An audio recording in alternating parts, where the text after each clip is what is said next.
Hey all, welcome back to Whiskey Book. Today we begin an epic journey. I'm going to start a new series, and that series has to do with the Lord of the Rings. Lord of the Rings, if you don't know what this book is, well, watch the movies. They're pretty dang good. J.R.R. Tolkien was ahead of his time, an author among all authors. Probably number one, number two, at least in the top five all time, especially fantasy, probably number one. And he wrote, of course, The Hobbit, which we've already done here on Whiskey Book. Lord of the Rings is a three-part series: Fellowship of the Ring, The Two Towers, Return of the King. Whiskey is a journey, so we're going to take this journey and find out what 5 whiskeys we'd take if we could only take 5.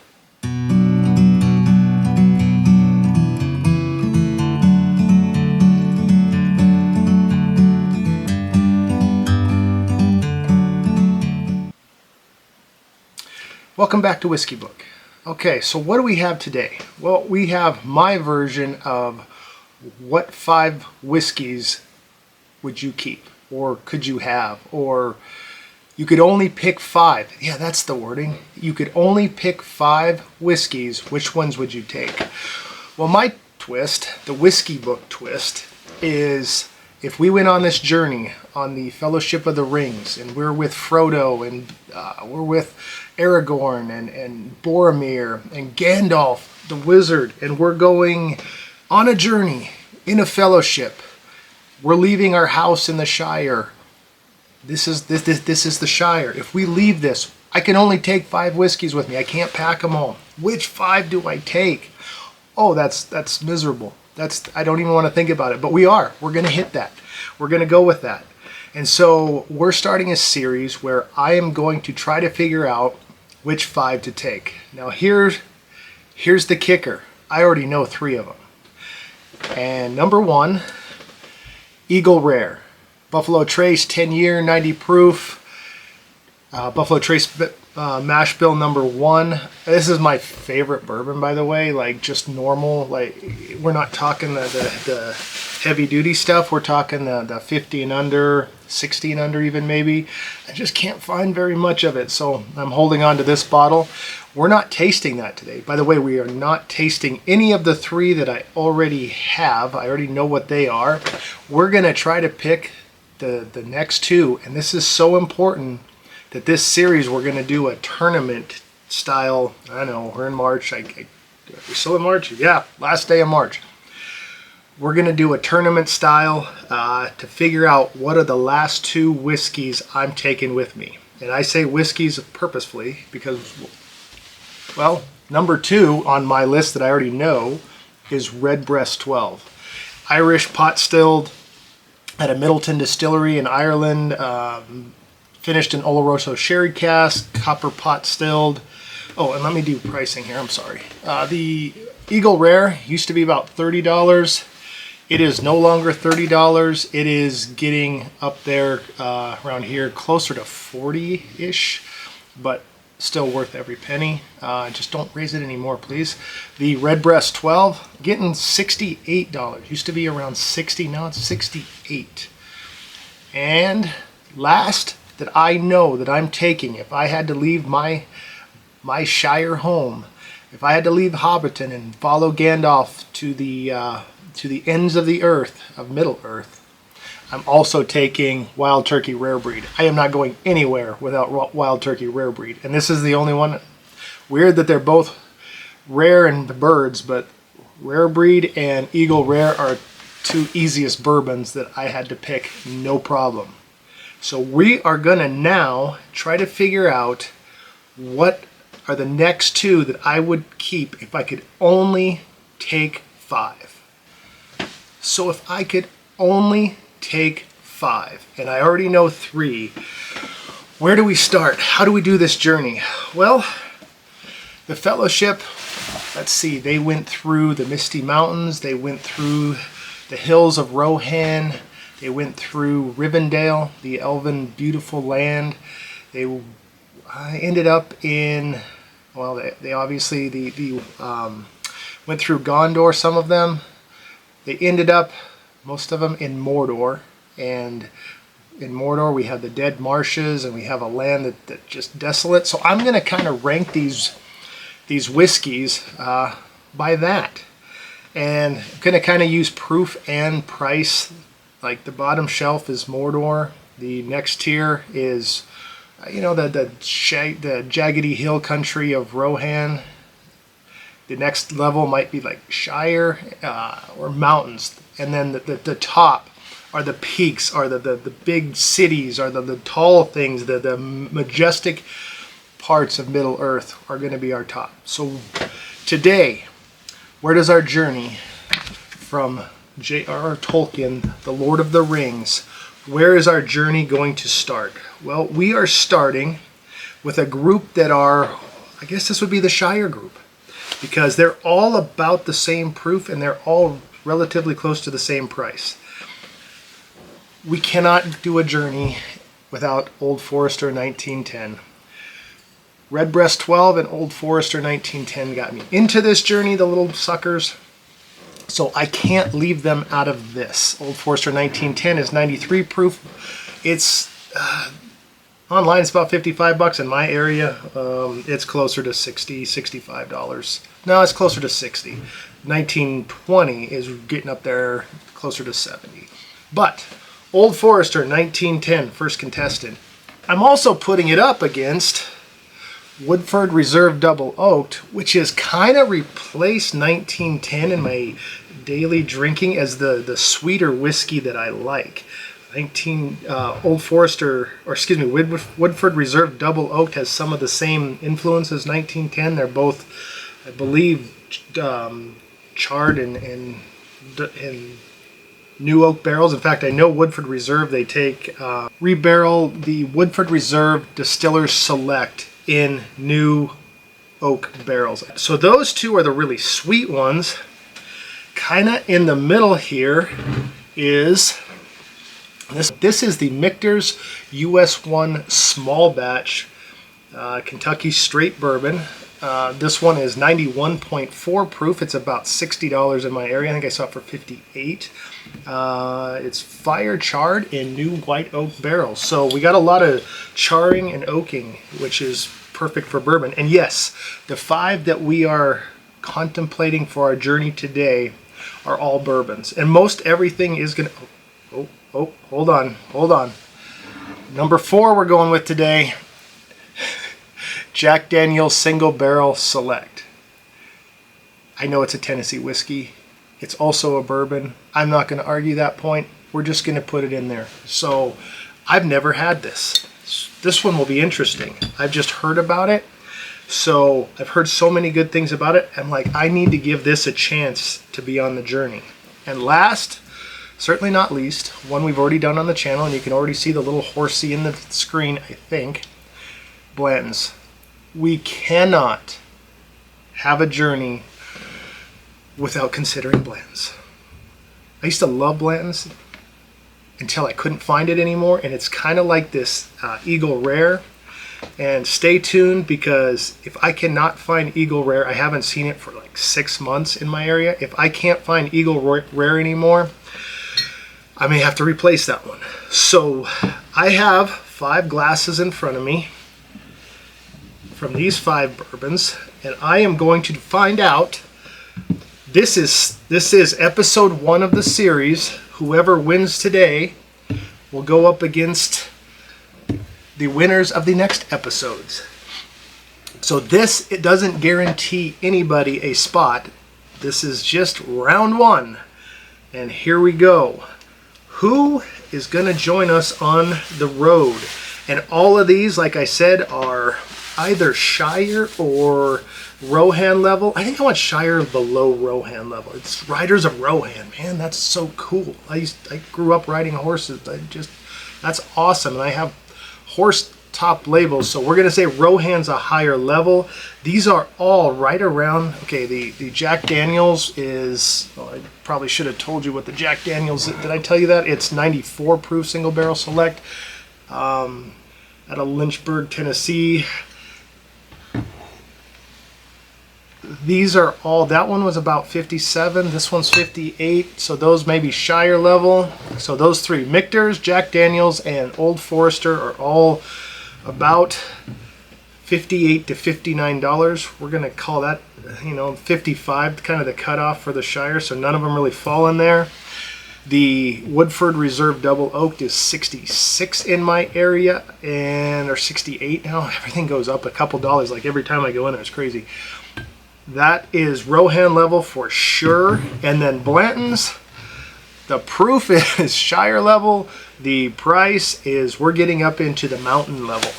So we'll see how it does. Okay, I have 5 in front of me. I have no idea which is which. My lovely wife poured these for me. I'm going to go through and nose them. Then I'm going to go through and taste them. And we're going to find out which one of these joins us on our journey. First one. Woo! Okay, I'm getting sweet maple and banana right off the bat. Makes me wonder if I know what this one is. Very, very maple, very banana. That is, the more I get into it, that's just more banana. Very, very sweet, extremely sweet. It's one of two, I'm pretty sure, and it's darker. The glass, a lot of viscosity on that. I'd say, yeah, those are medium legs. Okay, second one. Completely different. That is vanilla, a little bit of hay, a little bit of dried fruit, and vanilla and caramel. Definitely have the brown sugar caramel typical bourbon flavors on this. They're it's a rich, it's a deep caramel, or like a, I don't know, it's like burnt brown sugar almost with vanilla, with just a little bit of dried fruit. At first I thought it was light fruit. Second, went in there again and it was a little darker fruit, but I still get the hay. Okay, third one. That is extremely sweet. It's a dark bourbon. That's a little more, I get a little more barrel tannic in this one than the first one. It's a different, it's really sweet. It's a different sweet. It's like a rich, it's like smelling burnt brownies.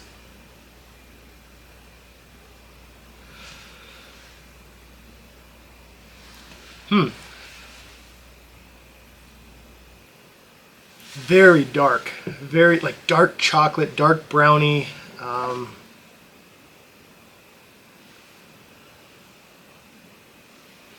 Really, really deep vanilla. Really like that one. I keep going back to it. I really like that. It's really sweet. I hope the flavor is as good as that one. All right, let's go to 4. And I am doing 5 today, and I don't usually have this much, so this cheers to you, because wow, I'm gonna have fun. Okay, again, we're going from super sweet to much lighter. Definitely, I don't know why I'm picking up so many hay notes today, but definitely gets in some grain in there. Honey, this is lighter honey, some, I wouldn't say, this isn't quite peppercorn like I get on the Irish, but this is a little bit of baking spice. More effervescent, more light, just lighter. All right, on to 5. Okay, that, like, it's weird. 5 took number 4 and upped it up a little bit. Like put turbo on it and kicked it in gear. I'm definitely getting more baking spice. Still getting that honey vanilla, the really light vanilla mixed honey. It's a little effervescent too, and I think that might be just because it's compared to these super sweet, dense ones that I'm getting that the lighter, just lighter tone to it. Kind of not getting a lot of different flavors on this one. It's just, I'm gonna smell 4 again.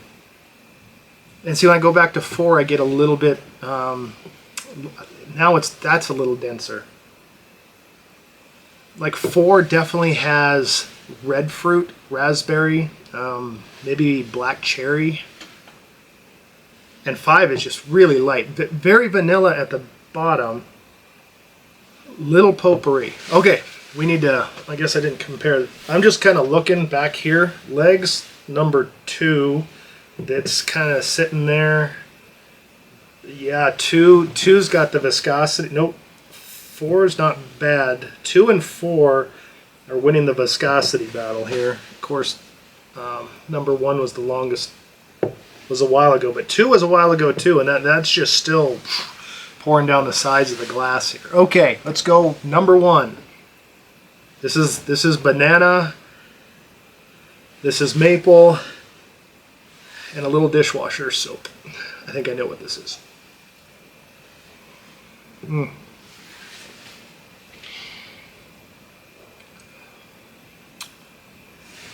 Definitely banana.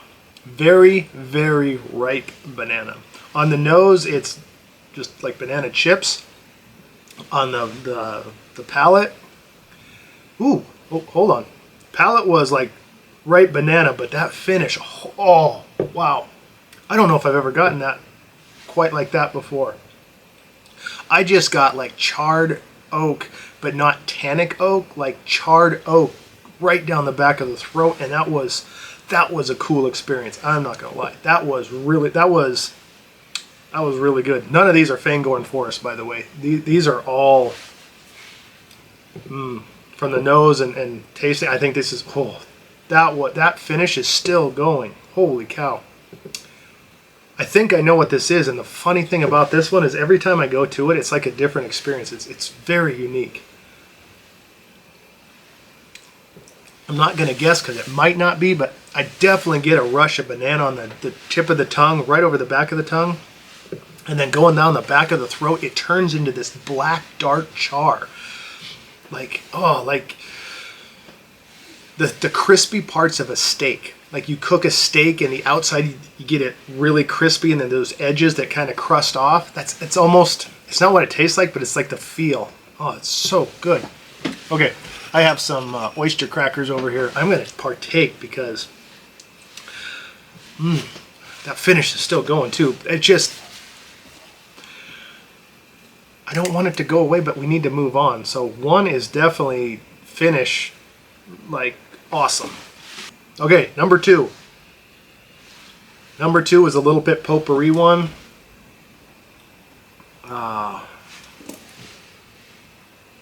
Getting more red fruit. Oh, definitely red fruit. Back it off a little bit and get a lot of red fruit. All right, let's go on the taste.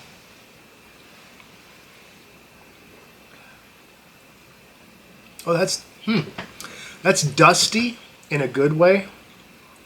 I know it's weird to describe dusty as good, but it's dusty in a good way. It's a little musty.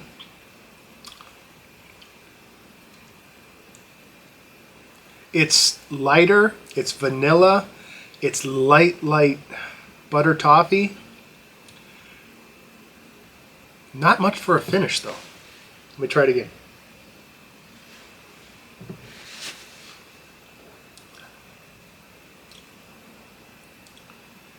I got banana chips on that one too. Definitely got it that second time. I got light honey, vanilla, banana chips, a little bit of smoke. Maybe that's what the musty is. A little bit of smoke. That was kind of cool. The finish, the finish just, yeah. Two does not. The finish doesn't stand up. The palate I think is a little better. I prefer. They're both a little banana forward. Number 1 was banana, like ripe banana right on the tip of the tongue, or actually overripe banana. That's what it was. This one's banana chips, like a lighter banana, like it's not ripe yet. It's a more pleasant banana taste. And then it was a really light vanilla, and I'm getting a little bit more finish. Like that finish kind of kicks in a little bit later, but it's that same light vanilla banana. There's not a ton of different flavors to it, but it is really good. Number 3. Here we go, number 3. Fudge brownie. I think I know what this one is too. Oh, it's so deep and dense. And I think I know what this is because this is a nose that probably only, if you do this and you've grown up like I have, you might get. I used to work on a ranch, and you'd get greasy in the hot summer sun, and you'd have rags, and there's a distinct smell that you get from a greasy rag working on like a tractor or combine or something, swather. And then right in the middle of the glass, I get that like that dusty, greasy rag, but it works. It's kind of brings back good memories, sort of. A lot of hard work, sunburns, and light skin, and a lot of sunburns.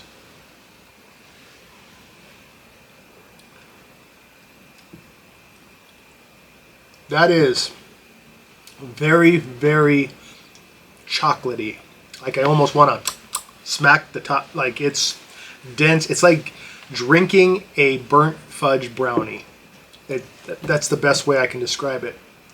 A burnt fudge brownie mixed, and it may be because the other two were so banana heavy, with a little touch of the vanilla. Sometimes banana and vanilla cross a line for me on these drinks. Kind of that, like, if you took a if you burnt a fudge brownie and mixed it with a melting banana split with more vanilla than banana in it, that's what this is.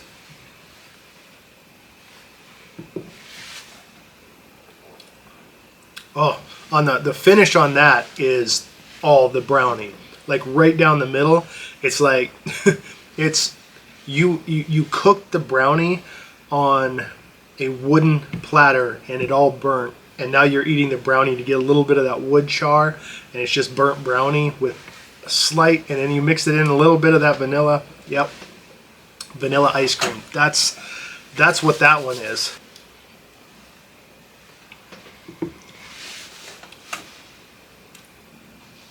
That is very honey, very light vanilla, slight caramel, more butter toffee. Definitely more butter toffee. Definitely more butter toffee, which makes sense because when I was telling you that this one had the legs too, definitely feel that viscosity, the butter, it just coats the inside of the mouth. I absolutely love that in bourbons. I love Irish whiskeys, kind of getting into scotches, but they don't coat the mouth like some of these really heavy buttery toffee bourbons. Okay, when I describe butter toffees, these little suckers are the candies that I'm trying to. There's like butter toffee and vanilla and butterscotch and whatever. That's what this is. And they're really, really good. They're kind of my favorite candies. And then I go back on the nose and I get like grain hay. It's weird. Kind of hard because this one is butter toffee. I really like it. It's like it coats the mouth, but then that's the finish. The finish is it coating the mouth. I don't get anything going down the back of my throat. Like it gets to the top of the tongue, coats the mouth, and then just stops. It's the nose is okay. The palate, the mouthfeel, the toffee is great. And then it just sort of sits there and stops. All you feel is like, I don't know, if you over buttered your toast, ate your toast, and you have a little bit of that butter in your mouth with the kind of a burnt toast, that's what that one is. I'm stalling because this is going to be difficult, folks. This is going to be really, really difficult because I think I know what two of them are, which doesn't help. In fact, I dang near think I have them all pegged. But we'll see. These last two, I might not. But okay, this one, last one, number 5 in front of me, from my left to my right. Hay, red berry. I would have to say that this has some Buffalo Tracy kind of influence. It's influenced by Buffalo Trace would be a guess.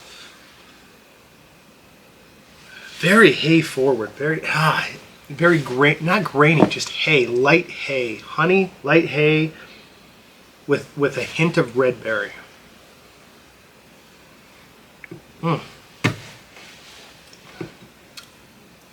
Okay, woo, that was different.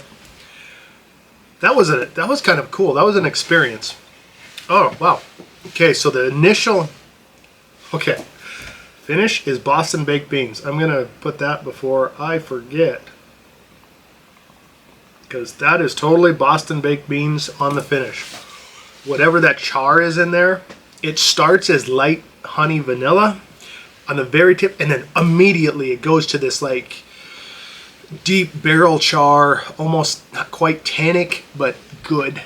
And then it explodes into the back of the mouth into this Boston baked bean.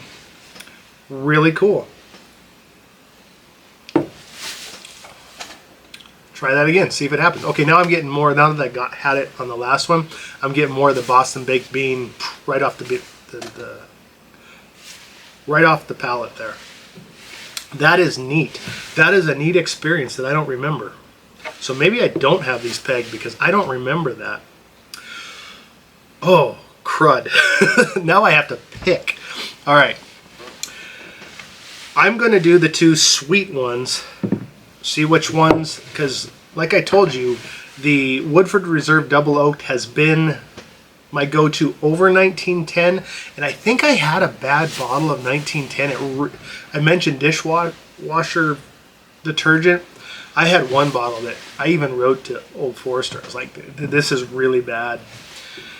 But this one is not really bad. This one, I'm pretty sure it's one of these, because it's that really sweet flavor, is really good, because both of these are really good. So I have to determine between the two sweet ones, and then I'll be determined between the three that aren't so sweet, that kind of have some similar bourbon, vanilla, caramel flavors. This is not going to be easy, folks. I could take these 5 and be okay on the journey, because it's such a wide variety of things that are going on here. Yep, vanilla, vanilla, vanilla. Oh, I don't know what happened, but I came back to this one. This was number 3. We should keep these in order. I just got smacked upside the head with maple syrup on actually French toast. French toast covered with butter and maple syrup. It was brownies before. Excuse me. Oyster cracker down. Now it's maple syrup just smothering French. Oh, I'm so hungry now.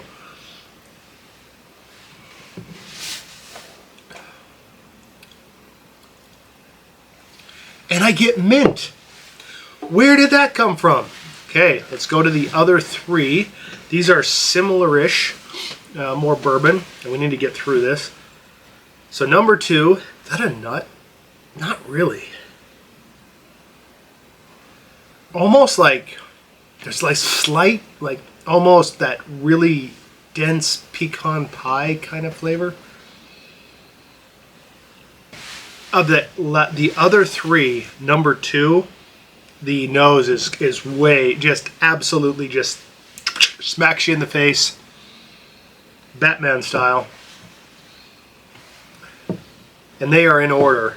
2, the nose is just so much denser, so much richer. 4, because we're skipping the sweet one, is really, really vanilla, like honey vanilla. Everything got sweeter after I drank a few. And then the last one, just whatever the number 5 is, it just ended up so light, so hay-like, so just, I want more and it's just not there. So I hate to say it, but it's for sure, it just can't move forward. Might as well just put it back now, because it just can't move forward. So 2 and 4, 2 and 4, here we go. 2.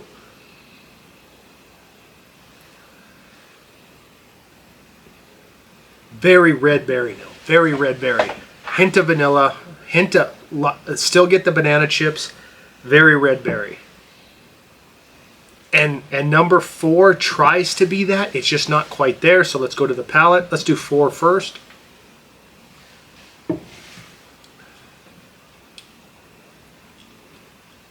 Okay, I've had a few now, and 4, I'm still getting that buttery toffee, but it's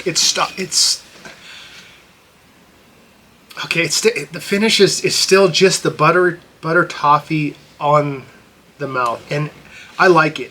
I really like 4. I could sit with 4 and be like, I just need that buttery feel. I just God forbid I use the word smooth, but it's just, you get a barrel tannic and then it's smooth and it just sits in your mouth and you're like, okay, I could sit here and just relax and just, you know, watch the sunset or something. That's what 4 is, but there's no finish. I mean it. Like the finish is just, if you feel the butter toffee sitting in your mouth, but the flavor is just, there's no finish. So 4 can't move forward either. I'm going to cheat. I'm going to go back to 1 real quick because that finish on 1 that I had, I didn't give it a chance last time. Let's see if I get that again. Still banana. Oh, and there's that finish. That finish right there. Okay, sorry. 1 moves ahead. So here we are. I have it in order. Okay, last place. Bum. Last place all the way. Number 5, which is right. Oh no, that's D. Oh, I can read, folks. I can read. The last place is the Jack Daniel's Single Barrel Select, which I was wrong on. That's not what I thought it was. But that's last place. I've never had it before. It's not bad at all. I really want to find the single barrel proof, and I think that would help it. It needs a little more kick. It really does. Okay, 4th place is Glass E. You'd think I'd remember this stuff by now. Glass E is the Michter's, which doesn't surprise me. Michter's is really good. This is the one that had the legs, and the butter toffee, which, yeah, that's what I remember in Michter's. It's absolute butter toffee, 0 finish. Came in exactly where I thought it would come in. Okay, 3rd place still on the podium is C, which I'm assuming is this one. Yep, and I can't put this one on top because it's got a horsey there. Blanton's came in 3rd, almost 1st. It's weird to say that because of the 3 that weren't the super sweet, super dense, super rich flavored whatever, it was the best. And I have never gotten banana on Blanton's before. I could have swore that this would have been the Jack Daniel's because I've heard you get banana chips on Jack Daniel's. I've never gotten banana chips on Blanton's before, but I got it today, and it's in 3rd place, damn near 1st place. And then 2nd place, this was tough. I cheated. I went back. I had this in 1st. I think it's A. What? Holy shit. Okay, timeout. I messed up here. Well, I didn't mess up. I just guessed wrong. I thought for sure number 3. What? Yeah, well, we're good. We're good. I thought for sure number 3 was the Woodford Reserve Double Oaked, and that was going to go forward till I went back to number 1, which is A. Yep. And that finish on A. Okay, this is really weird, folks. Usually Old Forester is the banana forward drink. Today, Woodford Reserve and Woodford Reserve is the one that's always given me the dusty rag. Woodford Reserve Double Oaked in a confusing, maybe controversial finish. Last second at the buzzer, somebody got fouled, maybe not. I don't know. But Woodford Reserve Double Oaked is moving on, and I'm not sad about that. Thank you for tuning into Whiskey Book, and tune in next time to find out. We might have some Mordor picks, some really cheap, like, you know, benchmark top floor kind of stuff that's like only 15, 20 bucks. Put that in there. And when I say Mordor, I'm not trying to be disparaging. It's just lower end, lower proof, and cheap, but sometimes damn good. Anyway, today, moving forward, Woodford Reserve Double Oaked. Thank you all for tuning in, and I will see you next time.